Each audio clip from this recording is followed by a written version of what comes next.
right, welcome to the Armchair Commanders podcast. My name is John, and unfortunately, my partner in crime is not here with us today. He's feeling a bit under the weather, but we have a stellar individual joining us to help with our conversation. I have Jared from Real History on YouTube and other platforms joining us. Jared, hello, and if you'd like to tell the folks a little bit about yourself. Thank you for having me. My name is Jared Frederick. I'm a history professor at Penn State Altoona. And about 3 years ago, a good friend of mine, Andrew Collins, and myself created the YouTube channel Real History as a sort of boring pandemic project when we couldn't go socialize or travel or do much of anything.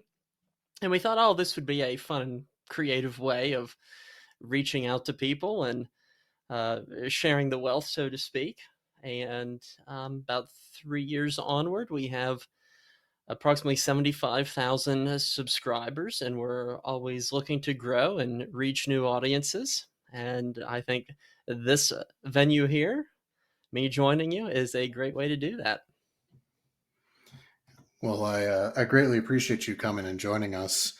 I've been following you for a little bit now, but I think I can't remember when it came out, but the one that really sold me on, like, okay, I need to have you on was your review of I think it was like a straight to TV adaptation of the Hunley. Mm-hmm. And I was Yes, that that was is a as a it's a film we have yet to do here, but it's one that I'm really looking forward to doing at some point, just because we're really big on submarine movies here. Um, there you go. but really enjoy the work you've been doing. Which, speaking of the Hunley, not directly, but kind of leads us into where we're going. This week we're reviewing the movie Glory, um, which is got to be up there and probably one of the, at least for me, and I think a lot of people would probably be in the same boat, is got to be probably one of the top 10 war movies of all time. Like, I think you could very easily talk about Glory in the same breath as like Saving Private Ryan or what have you. Um, so kind of just starting off, what was your introduction or the first time you ever got to see this film? I saw the movie Glory for the first time when I was about 9 years old, and I distinctly remember this because the television station TBS was showing films for Black History Month. And on one Sunday evening, they showed the Tuskegee Airmen and Glory back to back. And two phenomenal films with incredible casts. And primarily, I was interested in the Tuskegee Airmen because what 9-year-old boy doesn't like airplanes? Right. And but the VHS tape that we recorded it on kept recording. My father had the good intuition to also record Glory right after that. And the next day, he was like, "Hey, we got you a double feature. We can check out both of them." And so that was my first exposure to Glory, and I was absolutely floored by it. And it may seem strange that a 9-year-old might want to watch a film like that, but just to give your listeners a little bit of context, when I was 8 years old, I sent a birthday card to actor Jimmy Stewart. And I was already a Civil War buff, having seen the movie Gettysburg at age 7. And so, Please tell me he sent you a reply. so there's a story behind that. Unfortunately, he was in the final year of his life at that point, and so his administrative assistant was doing a lot of the correspondence and the return mailings. And so I had a very lovely letter from her, but with that letter was an enclosed signature of Jimmy Stewart, which I presume he had pre-signed probably sometime before that. So I didn't get a letter specifically from him, but I did get a letter with JS stamp marked on the back of the envelope. So that was my little brush with classic Hollywood there. I feel like those old school actors must have had just like stacks and stacks of signatures that they just like handed to their secretary or something to. Absolutely. I mean, today, the whole dynamic, I think, of interacting with celebrities is different because if we run into a celebrity today in the streets, our first inclination is to get a selfie with them, not to get their Right. autograph. And that was very different, even 30 years ago, let alone 40 or 50 years ago. So I think you're right on the mark when it comes to that sort of culture of autograph seekers. Yeah. Although it is interesting, I can't really say when the whole like Comic Con thing really started picking up, but like now it's every state has its own Comic Con or multiple kind or fan expos or whatever you want to call it. Um, and that's one of their big things is they'll each one of these big events besides having like vendor booths and all that stuff is they have the super, I shouldn't say super intimate, but like it's a weird experience that you can literally just go to one of these events and there are dozens and dozens of these actors that you've seen on the big screen and they're just also wandering around the same convention center you are and uh like like seems like everybody gets their you be like, oh hey, I loved you in this film kind of deal. Uh huh. I one of my favorite signatures, because one of the other things they do is lots of actors nowadays they do the like Comic-Con circuit, and that's like a form of income for them is they sit Yeah. at a booth and they'll charge however many dollars for a signature or whatever.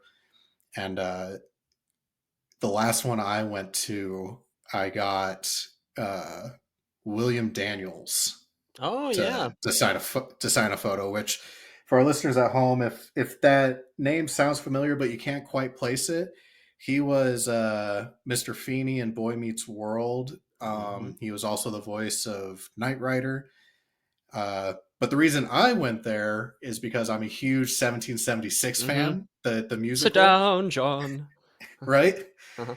And I I was kind of amazed because I had brought my own photo and it was of him as John Adams. Mhm. And I talked to him and he's like, you're the first person in like 5 years to ask me for a signature on a photo of John Adams. Uh-huh, yes. Well, I feel that's a good segue for our film tonight because I know, Carrie Elway also does, those sorts of conventions. And a friend of mine went and got his autograph and had him sign a picture of Major Forbes from Glory, and it was like the first non-Princess Bride picture that he had signed all day. That or that so or Robin Hood or yes, yes. So yes, good segue to our main theme tonight. so I guess this might seem a little out of order, but what did you think of Carrie Elway's performance in this movie? Oh, I think he does a fantastic job. Although I've been told by people who were on the set that he and Matthew Broderick didn't actually get along too well. And I think it really demonstrates their skills as actors that they still very much seem buddy buddy and very good friends in the film itself. And so I think that's a testament to their skill. Except for their major disagreement they have. I was like, man, that fight they're having feels pretty legit. Like, Well, all good friends get into their right? stuffles now and again. Um, you know, one of the things, and granted, this movie came out as in the early part of a lot of actors' careers. It's really a star-studded movie because you have Mhm. Denzel Washington, which I believe he got uh best supporting actor That's correct. for his role in this. Mhm. You have Morgan Freeman, obviously Matthew Broderick, which I find it hilarious that this movie came out all of like 3 years after Ferris Bueller's Day Off, and it's Uh-huh. just like such like opposite ends of the spectrum as far as Yeah. like a character he's trying to portray. Yeah, and he seems so much older than 3 years older, because he really has that sort of, New England maturity, of Right. Victorian Boston.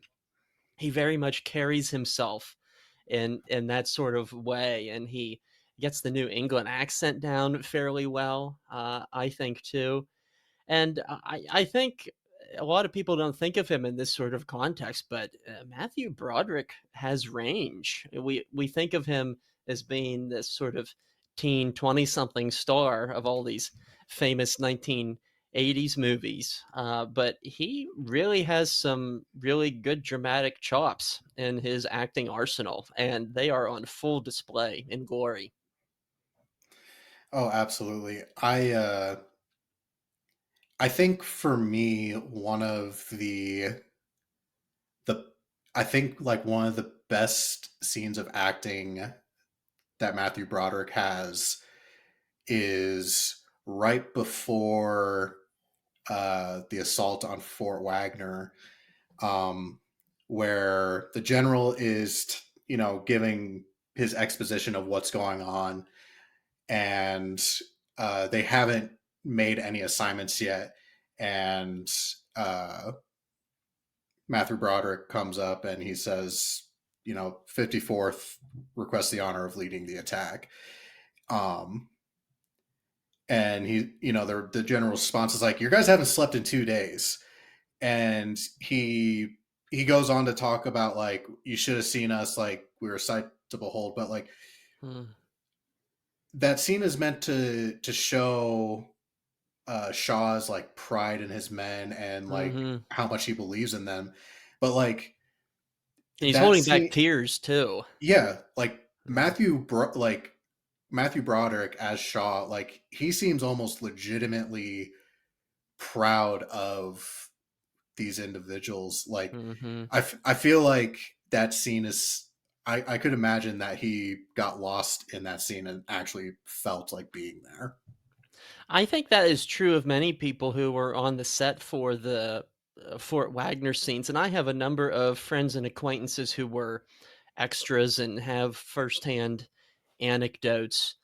And to them, it was very much of a spiritual experience, because I think everybody realized the gravity of this level of filmmaking. There had never, ever been a Civil War movie that depicted black soldiers in this sort of light before.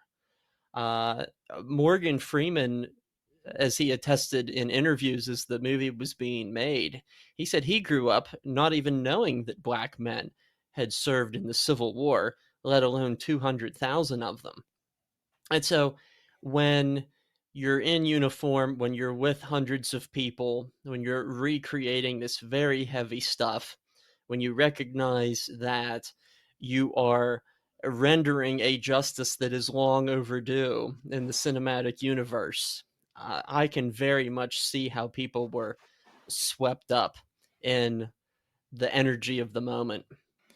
It's there's just so many powerful scenes, but they all sell it so well. And I think as weird of a statement as this is, I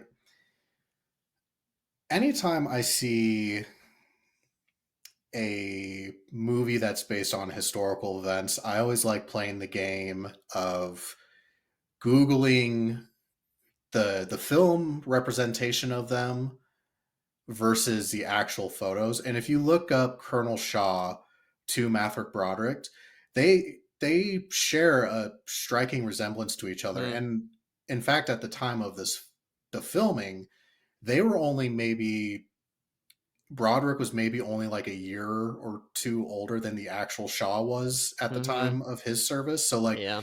they really found somebody like kind of on.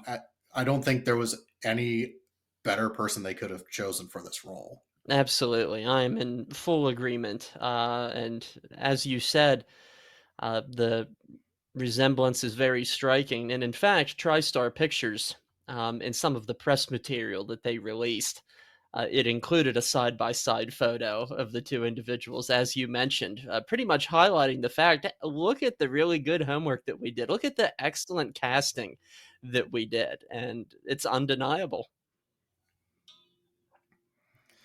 Um, speaking of um, excellent casting, this was we hadn't mentioned him yet, but this was also Andre Brower's introduction to film, or his first big role, which Hmm. obviously he recently passed. Yes. But for a first role, he also does like a phenomenal job as kind of. It's interesting that I think it could have been very easy for the filmmakers to kind of stereotype the men of the 54th, but the Hmm. fact that they got such a range because of Andre Brower and Denzel Washington and Morgan Freeman, like you get this wide spectrum of like they did a good job of showing like no, like there are so many individuals that just made up this group. Like it's I think it's easy to lose individuality when you're talking about such a like a big organization. Hmm. It's an incredible ensemble cast. And to your point on Andre Brower, I'm very sad that we lost Andre Brower in the past year. What a magnificent actor. And he was one of these individuals who could do it all. I mean, he is in these historical epics. He was the common bridge, by the way, between the Tuskegee Airmen and Glory. And so Andre Brower was in both of those Right? movies back to back when I saw Because them. he served as I forgot his name, but he's the colonel of the fighter squadron. Yeah, he serves as Colonel Benjamin O. Davis, who was one of the first African American graduates from West Point. And unlike Andre Brower's counterpart in Glory, Davis is a real person, which it gets us back to the interesting ensemble nature of Glory, because the only real person in the entire regiment depicted in the film is Shaw himself. And I think if that movie were to be done today, there would be greater effort undertaken to find actual men of the 54th, such as Sergeant Carney, the Medal of Honor recipient for his heroics at Fort Wagner.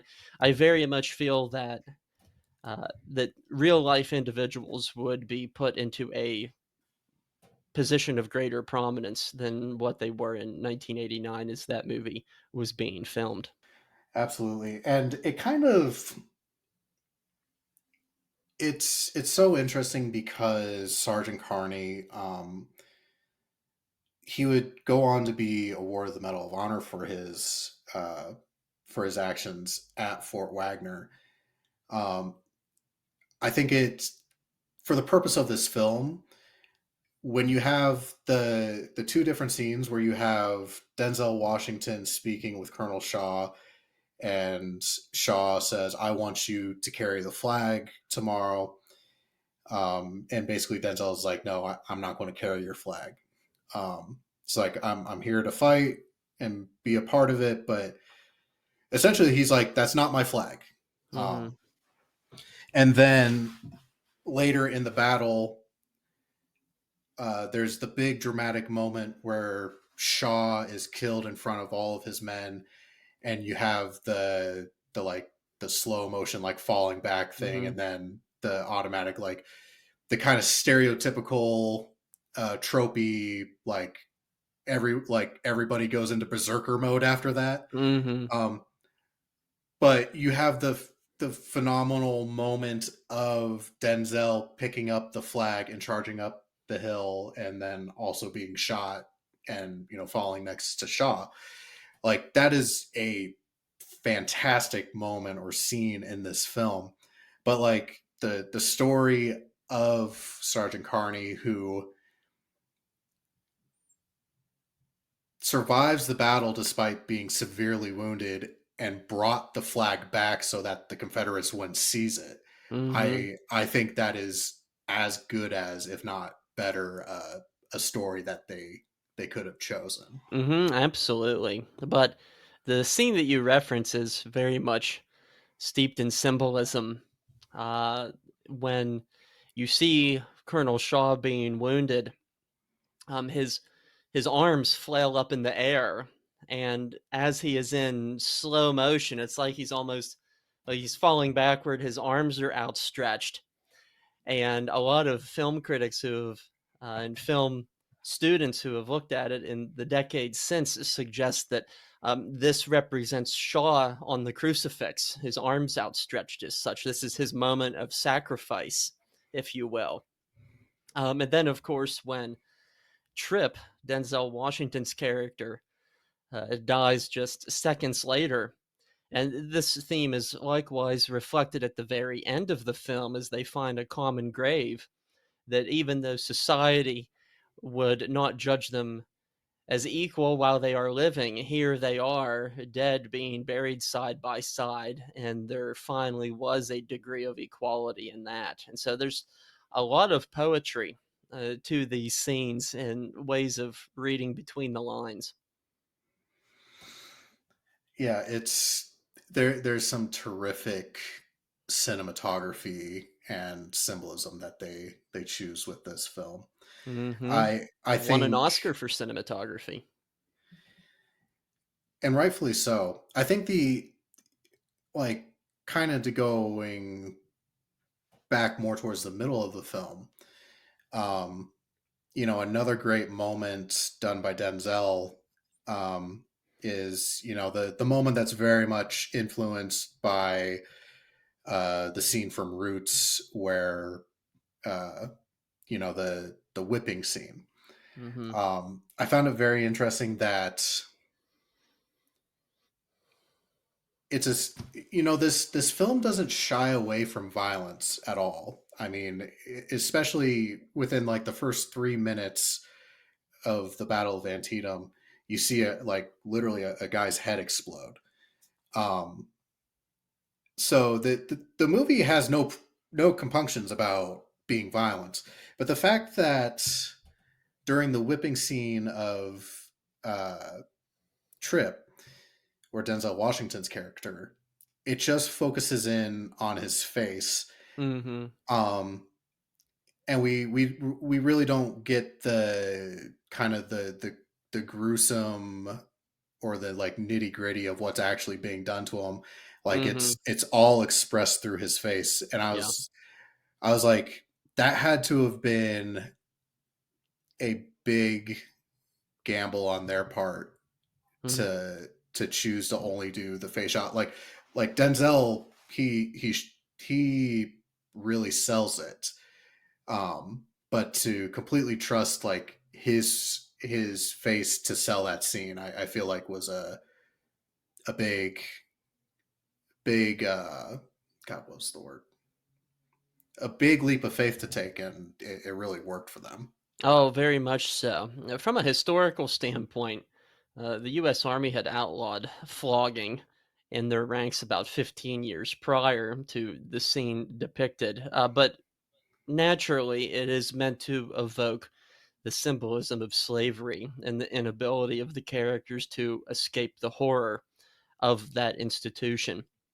As they were recreating that scene or creating the scene, since it didn't originally happen in the first place, as they were creating it, uh, director Edward Zwick and Denzel Washington were reflecting on, well, how do we capture the expression on your face? How do we instill the essence of both the emotional and physical pain that this character is going through? Because, yeah, of course, they're using like, just like flaps of burlap. Yeah, It's like felt or velvet or something that's actually hitting up against his back. And so not only did he have to go through the jolting physical movements to make it seem as if he was actually being struck by a whip, But as he was trying to conceive of the facial expression that he would be delivering, Washington later said that he tried to think on and reflect upon all of the pain and all of the misery that African Americans had endured over the previous 200 plus years. And that is what finally urged him to cry on screen. It's not like they brought teardrops in.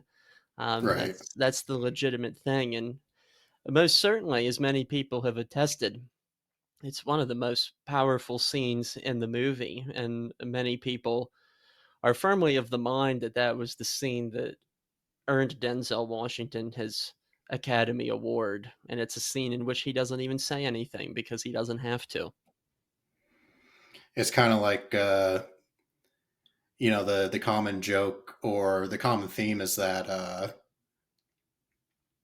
God, why am I just now blanking on his name? He played Bane in Dark Knight Returns Oh, Tom Hardy. or Dark Knight Rises. Yeah. Uh, Tom Hardy.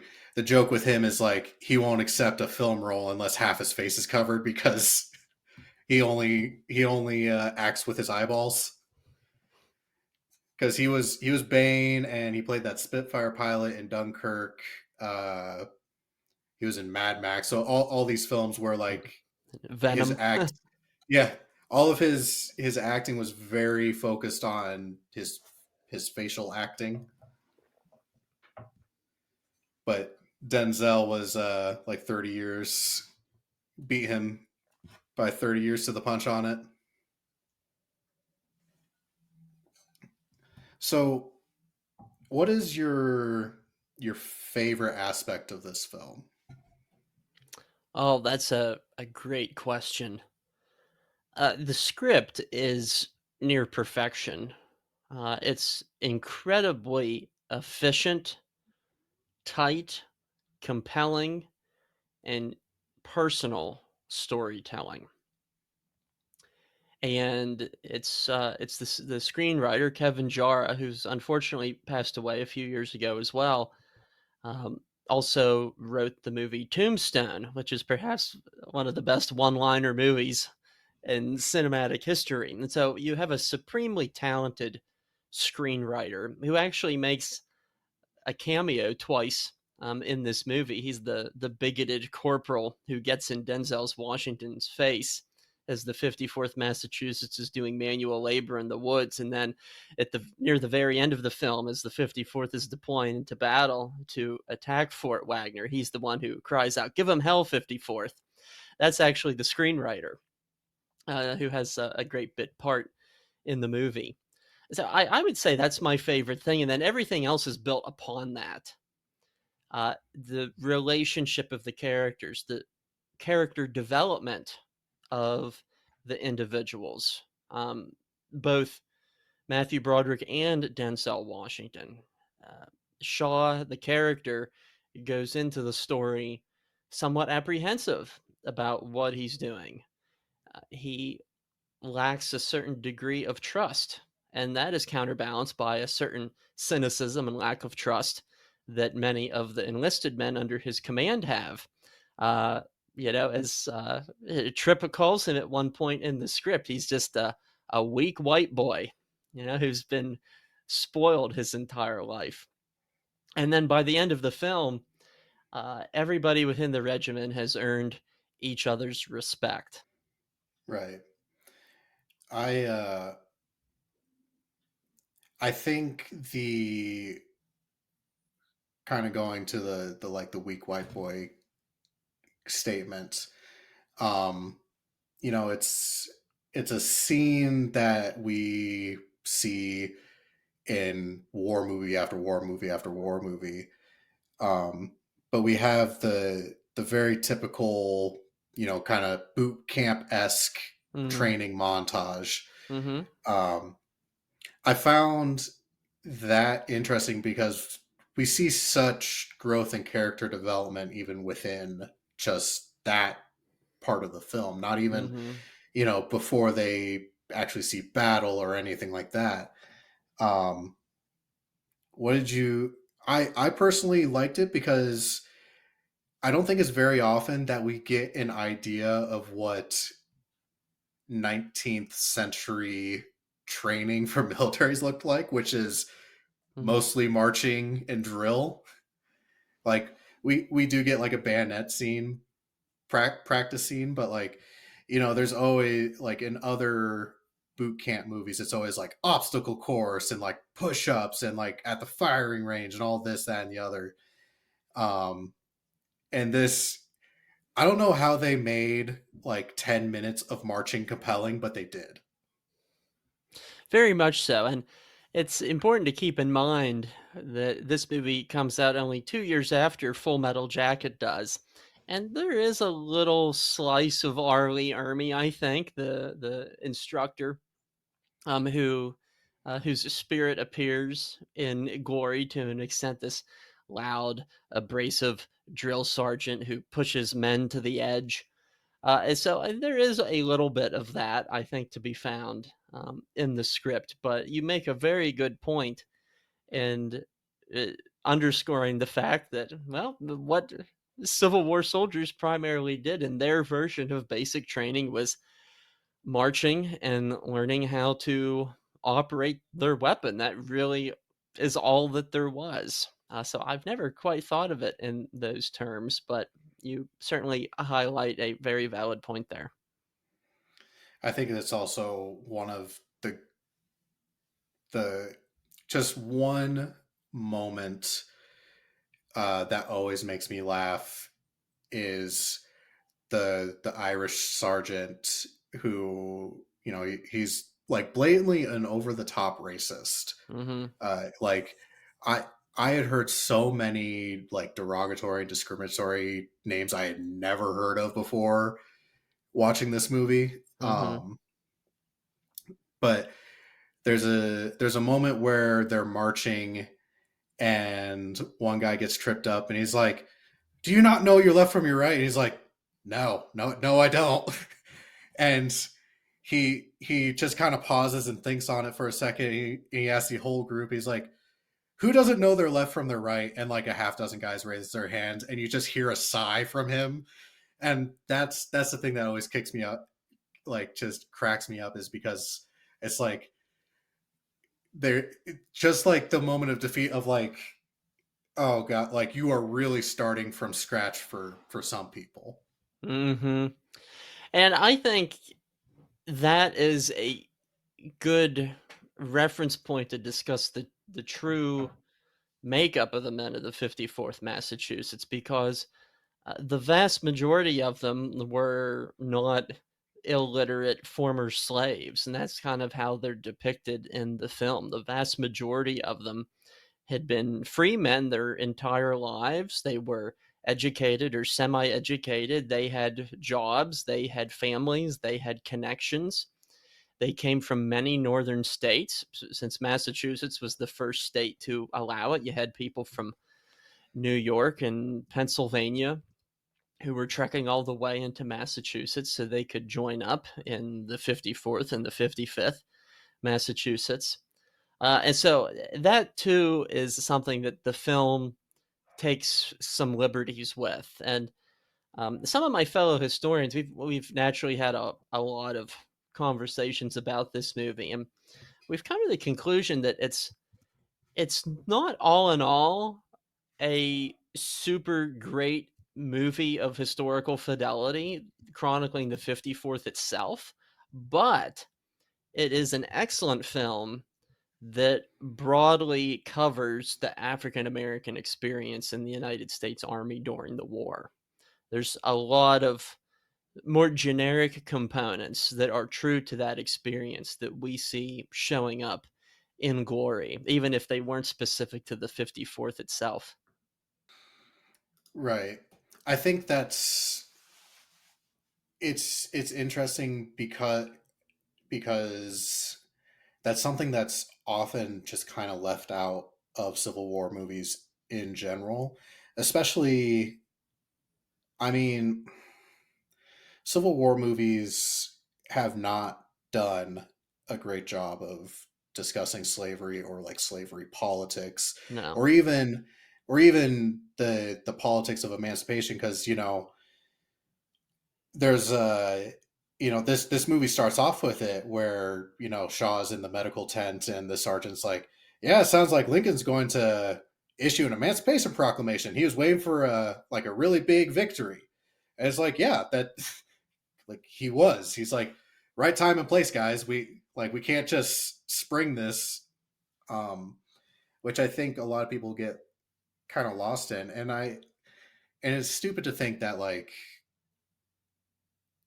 yeah, like there are quotations of Lincoln who say, like, I'm not opposed to slavery in its current state, or something along those lines. He's like, Mhm. yeah, he said that like pre-Civil War when he was still just trying to keep Yeah. shit together. Uh-huh. um But people but can change, and as we're yeah, talking about, personal development and character arc, the Lincoln is certainly a fine representation of that, where he is in 1861 very timid about even mentioning the E word, emancipation.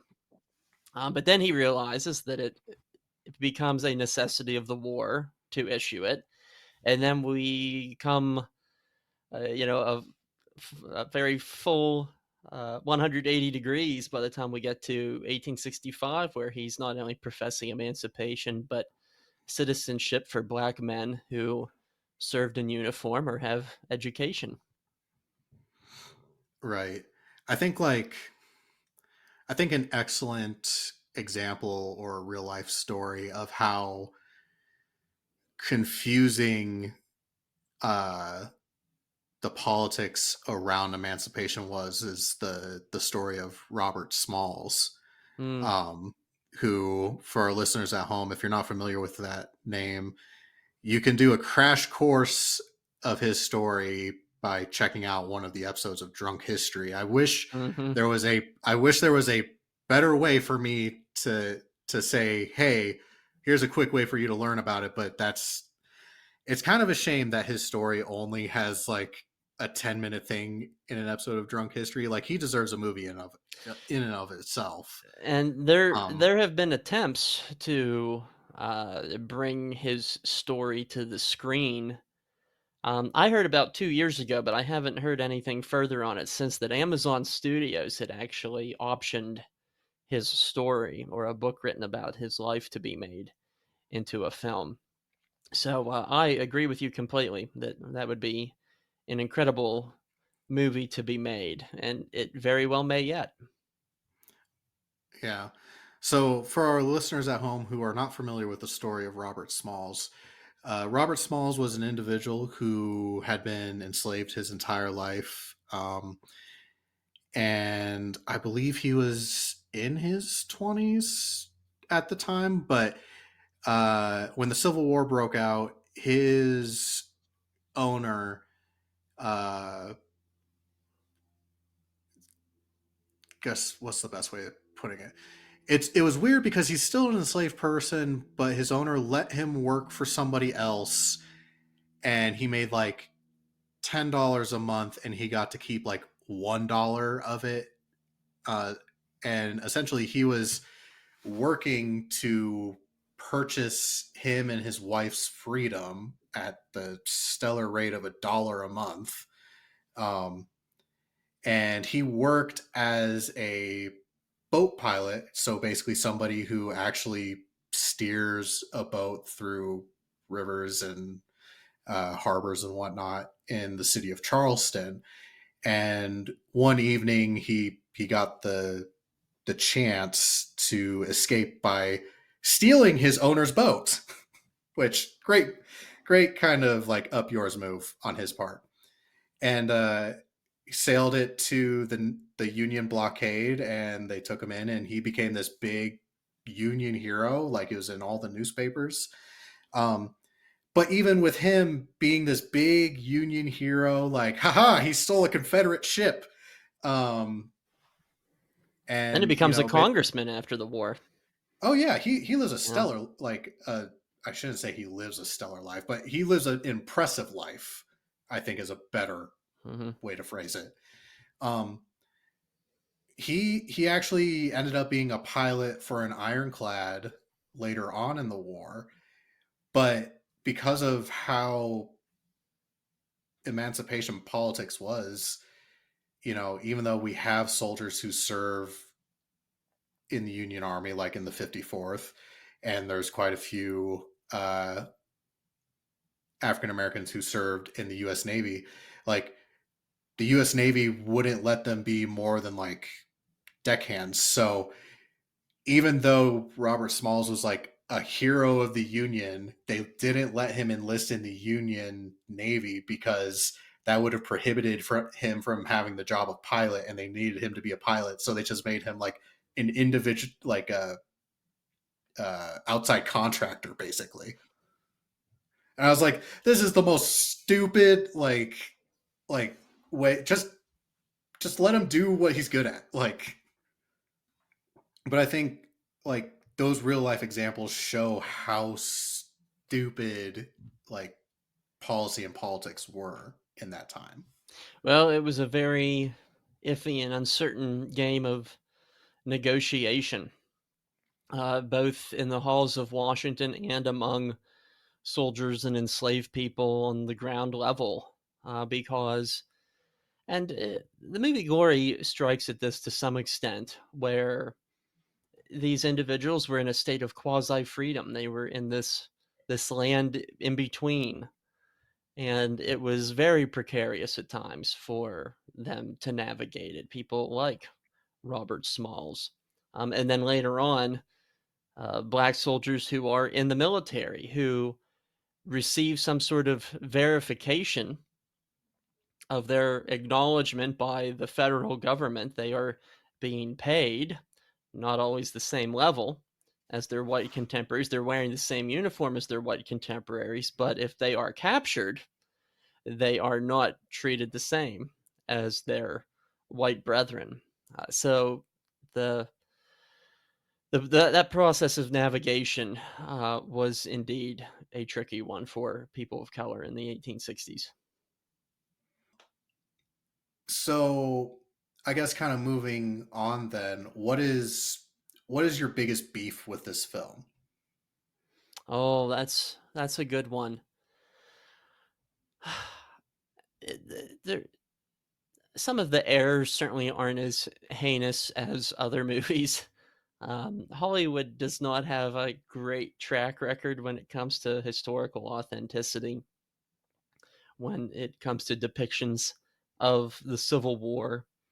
But all in all, I suppose my greatest beef with the movie is that there are no real life black characters in the movie other than a very brief acknowledgement of Frederick Douglass at the outset of the film. And of course, the thing here is that Frederick Douglass has family who is serving in the 54th Massachusetts, and the movie doesn't even acknowledge their existence. That would have been an incredible link to the movie. So I would say that's probably my greatest complaint about the movie, as trivial as it may seem. I when you mentioned Frederick Douglass, I immediately thought of this TikTok that I saw the other day. When I say I saw a TikTok, I saw it on Instagram Reels because I'm a old man who gets all of his TikTok content 2 weeks later than everybody else because I don't have the app. Um, but there was this guy who he's like he's like, this is what General Lee must have been like at the surrender of Appomattox. He's like, "Hi, General Grant. You wouldn't believe this, but I've been reading this terrific book by this guy by Frederick Douglass. Have you heard of him?" Like, like, like very apologetic. He's like, "Can we just say oops a daisies on this?" Like, I was like, I didn't realize it, but Frederick Douglass, he doesn't really come up in Civil War films like at all. No, no, and there too is another person who is certainly worthy of the cinematic treatment, and I think He Steven should he Spielberg's should get a biopic. Oh, honestly. absolutely. And I think Steven Spielberg's Lincoln offers a very good formula for that, because the screenwriter Tony Kushner just came to this very quick recognition that you can't make a 2.5 or a 3 hour movie that encompasses the entirety of Lincoln's life or even his presidency. And so, what is the best way to make a Lincoln movie? Well, you pick a condensed amount of time and you cram all of his ideals and viewpoints into a, a tighter chronological timeline. And as a result, I think we get a much richer depiction of him as a historical personality. And the likes of the movie Napoleon goes the opposite direction, where it tries to cover the entirety of his adult life. And as a result, it comes off as very superficial. So if Frederick Douglass ever does come to the big screen or the small screen, I think if it is a feature film, it needs to pick one aspect or one chapter of his life to concentrate on, or you need to do an in-depth miniseries that can give the subject matter the dignity and the focus that it deserves. Right. I think I think that kind of leads me into my beef with the film, which is, you mentioned you saw this film as a part of like a TBS Black History Month, marathon, what have you. Mhm. Um, this is absolutely like a great Black History Month film, Mhm. and it's a great story to highlight African American history.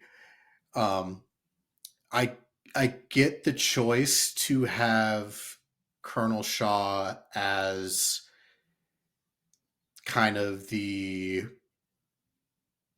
leading force in the story narration. Mhm. Obviously, we have Morgan Freeman and Denzel Washington and Andre Brower. Like, we get each of their individual kind of personal development and story arc, Mhm. but this film is definitely very heavily seen through the eyes of Colonel Shaw. And I don't know how it just doesn't feel right that a story about, one of the first African American regiments being told through the eyes of, the white guy. Like, it's like, Mhm. it's, I don't want to say it's apologetic in a way, but it kind of feels that way where it's like, here's the guy that gave him a chance, right? He's not so Right. bad. Uh-huh. Um, Yeah.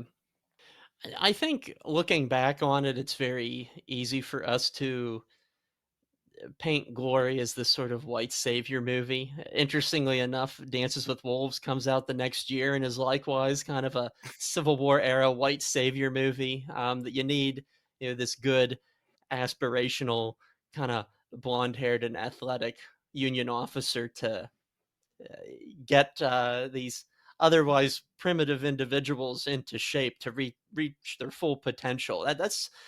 That's kind of the takeaway from it. But we also have to keep in mind that both Glory and Dances with Wolves were incredibly progressive films for their times when it comes to race relations, history, and above all else, empathy.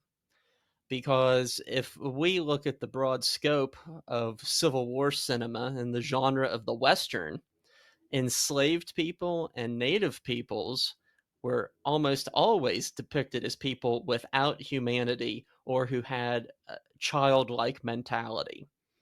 And so I think it's important to have that sort of perspective when we look at a movie like Glory, because it was revolutionary, it was game changing in recasting people's perceptions about the war. And it did so in a very healthy way, I think, even though we can, in hindsight, cast doubt on some of it today. yeah, and I would agree. And, obviously, I feel like I have fallen into that trap, but it is very easy to lose context of the time a film came out. we reviewed the Horse Soldiers with John Wayne Mm-hmm. a month or two ago, and that's a film that came out in if I remember correctly, like the 59, I 50s. think. Yeah. And that's something that we ripped on this film for, is because obviously John Wayne, not the most progressive individual in the world. Um, you have him, and then the way that slavery is portrayed in that film is very kind of almost a non-issue, really. Um, Mm-hmm. and that's something that we really tore apart. But also, if you're thinking about the 50s, that's the height of uh, lost cause narrative being around, as well as height of the civil rights movement, where lots of people still have very negative views of the African American population. Yeah. Well, that's an interesting film because even though it largely does fall within the trap of the lost cause storytelling formula, um, there are sorts of glimmers of the emancipationist mindset that show up. The character of Lukey, who's played by the tennis star Althea Gibson, there are these subtle nods and acknowledgments that her character has this sort of broader sense of what's going on than many of the characters around her. But that movie, like Shenandoah, just a few years later, all of these movies, they're products of their time, and they tell us something about the time in which it was made. That's something that I always try to reflect on, on real history. Um, what would be, kind of getting away from the worst aspect? What is a flaw in this film that doesn't necessarily bug you, but uh, kind of makes you laugh, or makes you like, this is in every war movie I see? Like, what's the trope in this film that caught your eye? Well, I would say the most common war movie trope that is quite apparent in Glory is that dynamic of the squad or the platoon or the company having this hodgepodge of characters with adverse personalities, even if it's true to an extent in the real life military. You have the bookworm, you have the street tough, you have the elder who shows wisdom and tries to offer the youngins a bunch of guidance. It's something that we see in almost every war movie, from Glory to Saving Private Ryan. But The if mute we're the mute drummer boy. No, wait, that was probably just the one. yeah, I can't think of any other mute drummer boys. That one is very much unique. But yeah, there's all sorts of things that we can nitpick about. There's the one enslaved child as the 54th Massachusetts is walking by a plantation on the Carolina coast.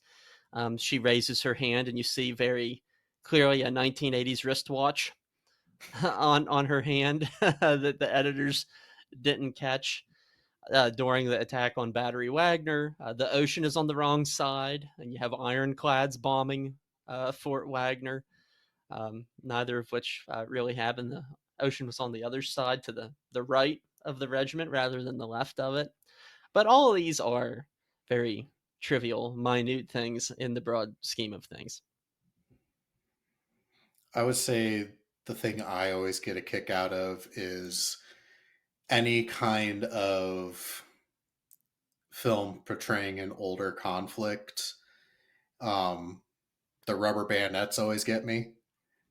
It's like fixed bayonets and everything's just wiggling around. Like, Uh huh. Yeah. Well, that's that's that just gets me. one trap the movie Gettysburg doesn't fall into. The downside to that is you have a whole bunch of people almost stabbing each other in the process. I found it interesting because a lot of films, Civil War films especially, rely heavily on the reenactor community, Hmm. and um, this is one film. Obviously, they for the bigger battle scenes, they obviously have reenactor help. Hmm. but for the most part, the 54th isn't reenactors; they're all just regular actors, which I think kind of breaks the mold.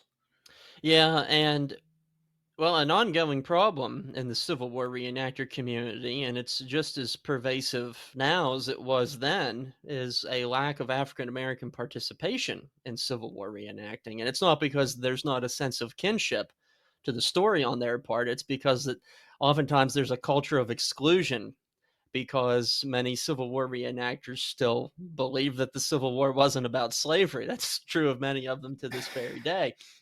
And so Yeah, you have people speaking like they're on two different planets in that regard. When you have even Union reenactors who say that the Civil War wasn't about slavery, it doesn't lead to a very inviting sort of environment for people of color. And so, what the filmmakers had to do to rectify that, they actually went on casting calls, the streets of Atlanta and Savannah, various Georgia cities, handing out flyers to African American residents because there were no African American reenactors who were available in any large number. And so all these extras had to be trained by reenactors so they could load in 9 times, so they could do the manual of drill, so they could march in column and formation. So it was a tall order to whip said army into shape. right. I also find it interesting because one of our earliest episodes, we reviewed Gettysburg, and we got it reviewed in time for last year's anniversary. Hmm. Uh, and we had, I don't know if you're familiar with him, but his name is John, and he uh, runs a channel called The Tattooed Historian. Oh yeah, John Um, Heckman. Yep, I know him yep. well. So yeah, we had him on for Gettysburg, Hmm. and he was telling us about how, like, in the early days when he was a reenactor, that like there was such a huge portion of the reenactor community that just hated glory because Hmm. this movie shows a side of the Civil War that tons and tons of people just tried, shoving away in the closet. Yeah. Well, I'm glad all that's changed. Yeah, Well, yeah. not really. No. No, there's Yeah. no issues, Yeah. no issues Uh-huh. whatsoever. Yeah, we have very transparent conversations these days that are never contested. Yeah. I I have a pretty strong policy that if we review a film that's about the Civil War, like I will be the first one to call out the lost cause narrative, because Mhm. it's I hate the people that are like, you're trying to change history. No, we're just trying to get it back on track. Yeah. Um, Well, the important thing is to try to start a conversation, and uh, whether people are willing to have a conversation is another thing entirely. But when I worked at Gettysburg as a park ranger, I had these conversations often, and they were always very civil. And I think it demonstrates that we can talk about it. We just can't be driven to madness by carnival barkers on right. cable news and partisan outlets and things like that. Having genuine historians leading the charge and trying to steer the conversation, I think, is a very healthy and much needed thing for our society. Oh, but what fun is it if you can't be outraged? Yeah, I suppose so. Outrage sells.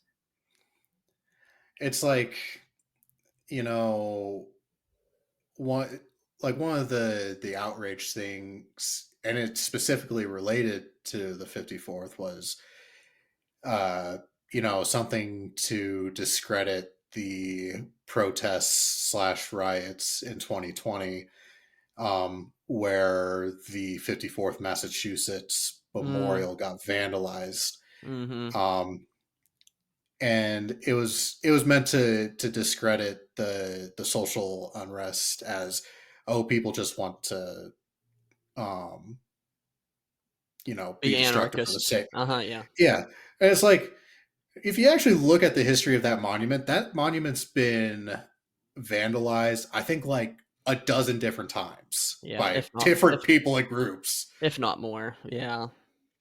Yeah, Um, absolutely. which is truly a shame because, like,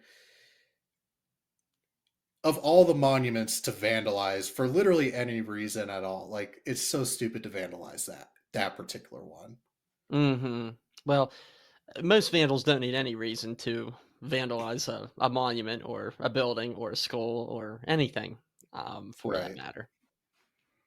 I can't imagine like how much money has been spent like cumulatively over like every monument that's ever been vandalized. Like, I remember reading a story maybe like a decade ago where someone had uh, sprayed like acid onto the Vietnam Memorial. Mhm. Um, it's just it's really kind of just petty, honestly. Mhm. Yeah, And for like, sure. I I'm not like, and by all means, you don't have to answer this for the sake of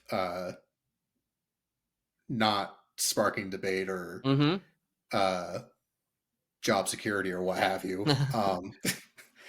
But like, the whole Confederate statue debate, Mhm.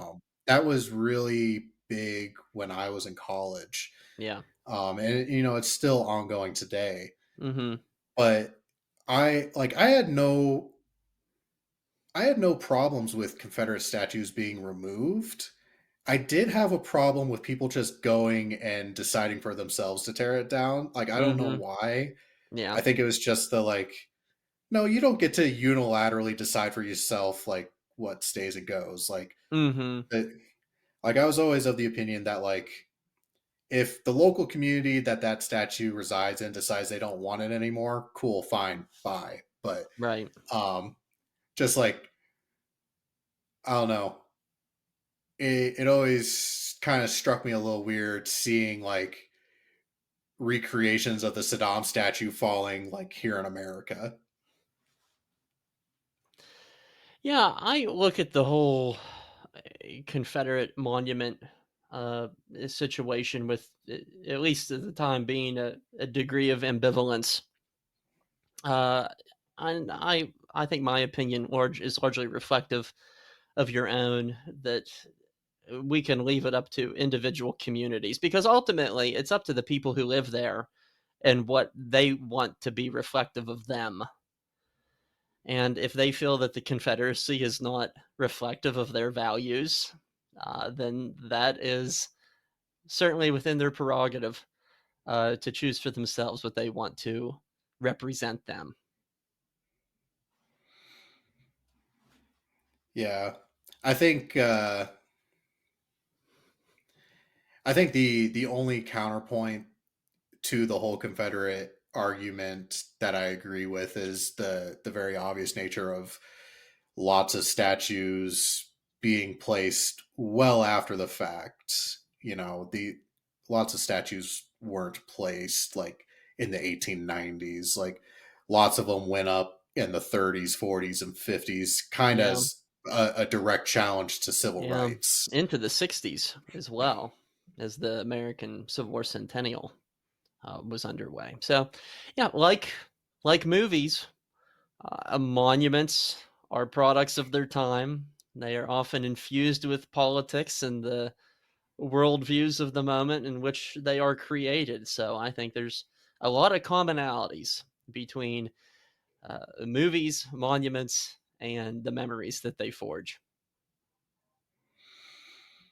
So, speaking of change, um, if there was one thing in this movie that you could change, what would you change about it?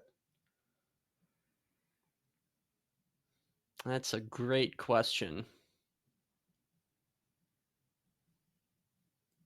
I feel that the movie got so much right in capturing the essence of the time period and the essence of Civil War combat. I suppose one of the misleading things is prior to the end credits and the coda, the movie very much gives the impression that the 54th pretty much ceased to exist after its attack on Battery Wagner, and that was certainly not at all the case. The 54th went on to great heroics. They saved a trainload of wounded Union soldiers and they hauled the train to safety with sheer manpower. Incredible. They serve in the Battle of Ulusty. They play a role in the immediate aftermath of the war and early Reconstruction endeavors, which leads me to one of our final points here for this evening, and that is the fact that I think it'd be great to have a sequel to Glory. Glory You, 2. Glory harder. yeah, maybe. I think Beyond Glory would be a Mm. really catchy title See, for that's why you're a professor and I'm just a guy with a podcast. it. And you could use the same soundtrack, but given that all of the main characters die in the first movie, you can merely present these characters as the ones we didn't see in the original. They were there too at the beginning of the attack on Fort Wagner, and better yet, they can be real people. You can have uh, the Frederick Douglass Ken, and you can have Sergeant Carney, and you can have Ned Hallowell, who was kind of the composite character for Carrie Elway's Major Forbes. And you could show the Battle of Ulusty, and you could show a little bit how these guys, what do they do after the war, right afterward? How do they adjust into citizenship? So I think a Glory sequel with real life people being portrayed would be an incredible thing. Maybe have Morgan Freeman reprise his role, but as the 80-year-old like PTSD'd version of his character trying to join the GAR. Well, I think, yeah, maybe start it with him. Have him reminiscing about his days with the regiment. We can presume that he survived that final barrage there at the end of the movie. He has to. He's got to take care of the drummer. Yeah, God, that particular moment just like drove a knife into my heart where he's like, "Nope, you come and pick up the bodies afterwards." It's like, Jesus, he's 12. yeah. He doesn't But I put it to mean, him that bluntly, but yeah. In short, yeah. more or less. He does, he doesn't say it that way, but that's what he meant. Like, but it is.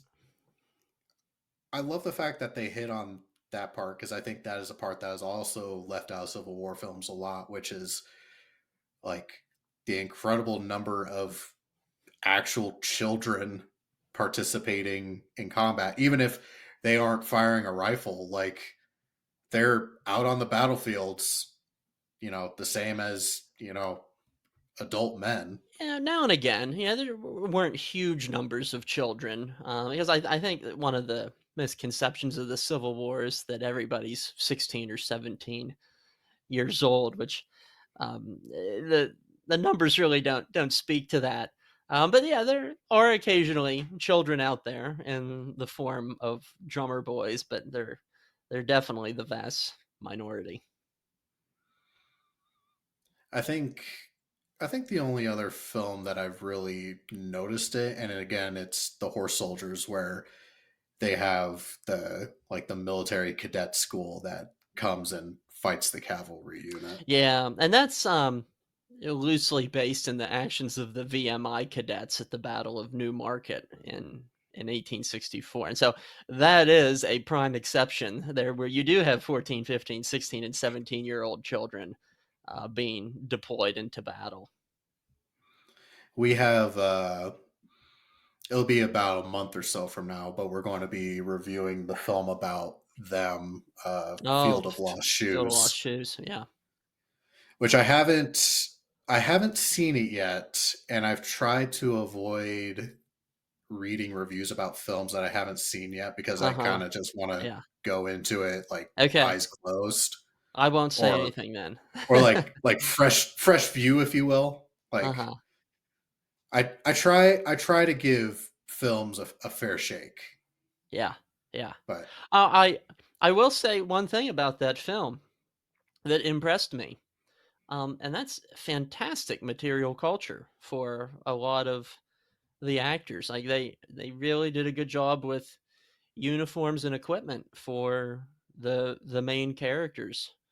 So I give every devil its due, and that film did a good job in that respect. speaking of uniforms, I love the aspect of this film where they hit on shoes Yes, because I think that's another thing that's typically left out of Civil War yeah, films. yeah. And in reality, the 54th Massachusetts was fairly well equipped because the state of Massachusetts was by and large equipping them, and so that was a part of the narrative that was interjected to further highlight the racial disparity within the military as a whole. All things considered, though, the 54th Massachusetts was pretty well equipped. I can imagine so because before like a big centralized military, like this is still the time of state militias and whatnot. Correct. So Yeah. you know the regiments these states are putting forward are a direct reflection of their state. So there Yeah. is the incentive to uh, make them as good looking or well trained as possible. Yeah. Like a And these regiments from Massachusetts were in part the brainchild of Governor John Andrew, who's likewise depicted in the beginning of the film in the scene with Frederick Douglass. Um, and he wasn't going to send his men into battle looking shabby. This was his experiment, and in part, his name was on it. And so it wouldn't have made any sense to have them uh, doing their marching and drilling in subpar shoes. right. I find it interesting because footwear is such a big part of pretty much every war. Hmm. But the I couldn't imagine because there's so many accounts of people talking about like, yeah, I marched 10 miles today with rags around my feet, and it's just Hmm. from a modern perspective, it's so mind boggling to even imagine Yeah. doing that. Yeah. For Um, sure. so even if it wasn't prevalent with the 54th, I mean, just hitting on that part of the Civil War in general, I was pretty happy with.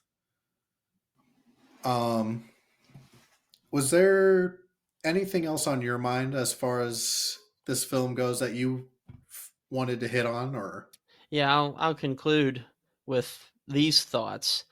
Um, there was this incredible energy regarding Civil War history and popular culture in the late 1980s and early 1990s, even more broadly, the mid 1980s to mid 1990s. You had the North and South miniseries, you had the Blue and the Gray miniseries. That was followed by Glory, which was followed by Ken Burns' Civil War series on PBS, which was viewed by 40 million people. On the heels of that was Dances with Wolves. And then you have a number of TNT made for television films that focused on the Civil War. And a lot of this then culminates in the movie Gettysburg in 1993, which consequently leads to more Civil War films produced by Turner Network Television. And during that decade of time, you see the most robust involvement in the hobby of Civil War reenacting. And so there was this incredible zeitgeist over the course of a decade where the American public was engaged with the Civil War to a degree that I don't think the likes of which had been seen since the days that Civil War veterans themselves were still alive. And so glory plays a very crucial central point. It's bookended by all these other cultural elements, but I think in many ways it stands alone in regard to its cinematic achievement as well. Out of all those things I just referenced, this is the only one that wins Academy Awards or is nominated for Academy Awards. Well, Dances with Wolves was as well, of course. But uh, there was this incredible energy to Civil War history and public fascination in it. And I think that's one of the great legacies of the film is that it helps to spur the Civil War historians of tomorrow, myself included. I think that's very well put. I especially agree with, your last tidbit there of, this is a film that inspires people into the interest or the passion of history and or the Civil War. I don't think there is a high school history teacher out there that doesn't have this movie queued up in their curriculum at some point. Yeah. Um, and to further that, like this is one of those films that this is a film I will watch at minimum once a year. Like it's one of those movies. It's Yeah. it's that good that I continuously watch it. I actually I find it kind of interesting because my wife, she always jokes about how like her high school history teacher was the way she framed it was a drunk PE teacher who just got told to do it. Um, so she's like, I don't know anything about history. And a couple of years ago was the 30th anniversary of the release of Glory, Mhm. and she didn't know a ton about the Civil War, and she had never seen that film. So I was like, besides my own wanting of like going to see it for the 30th anniversary, uh, AMC theaters did like an in-house re-release screening of it Yeah. on the actual. You got the attended big screen experience again. Yeah.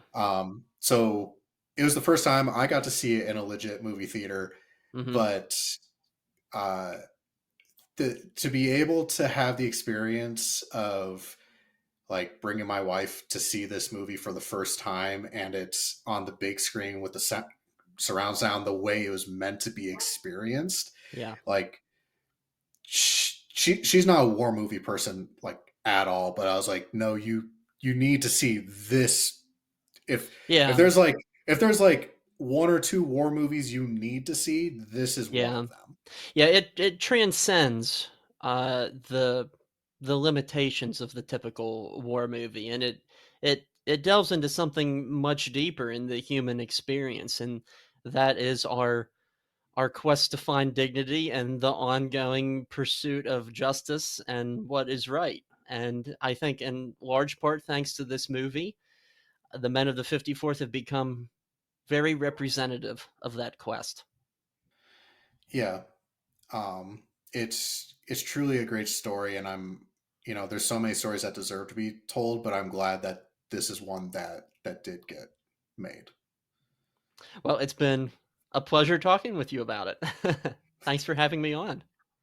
I've appreciated it. We just have a couple of things we still like to do. I noticed you have a very stiff drink of water in front of you, or I'm assuming it's water. Is that It is, correct? yes. Uh-huh. Um, we usually do a drink review, but I'm going to imagine your water is not much different than other people's water. Just Brita filtered water. That's fair. I have stepped away from alcohol for our last few reviews because I'm doing the Lent thing, and alcohol is what I gave up. Okay, But what I have been doing in place is either tea or coffee companies, or gotcha. tea and coffee. And I've been doing coffee and tea companies from here in Mhm, America. mhm. So today I'm drinking Risen Warrior Coffee from Iowa, and it is their Valley Forge blend. Oh, that's They're a good title. they're they're a military owned or military family owned Mm-hmm. company, Yeah, and they do a lot of mental health awareness for that community. that's So great. um, they're not our sponsor, but they make good coffee, They and I could highly be. recommend. They could be. That is our running joke. Every company I ever Yep. mentioned, they could be our sponsor. Uh-huh. They probably won't be, but they could be. Yeah. Um, But when I'm not drinking filtered water, when I partake in the occasional social beverage, so among my favorites are rum and coke and whiskey sours. Those are some of my beverages of choice. Solid choices. Um, so for our last thing, we like to rate our films around here.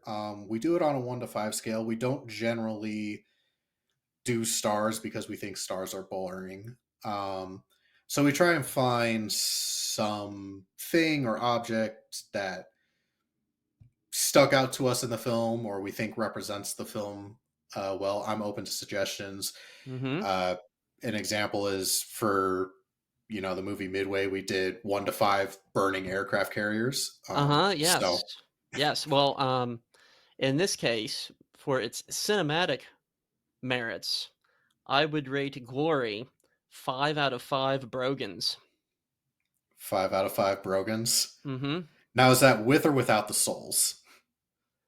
Oh, this movie has a lot of soul, so Okay. yes. And I I also would give this the 5 out of 5 Brogan rating. and, um, on the authenticity factor and accuracy factor, yeah, maybe 3.5 or 4 Brogans out of 5. You saw 1.5. But your overall film score would be 5. Yes. Okay. Yes. If I were a member of the Academy, choosing this for awards, I give it 5 out of 5. So you would be giving Denzel his Oscar for this. Absolutely. Absolutely. Alrighty.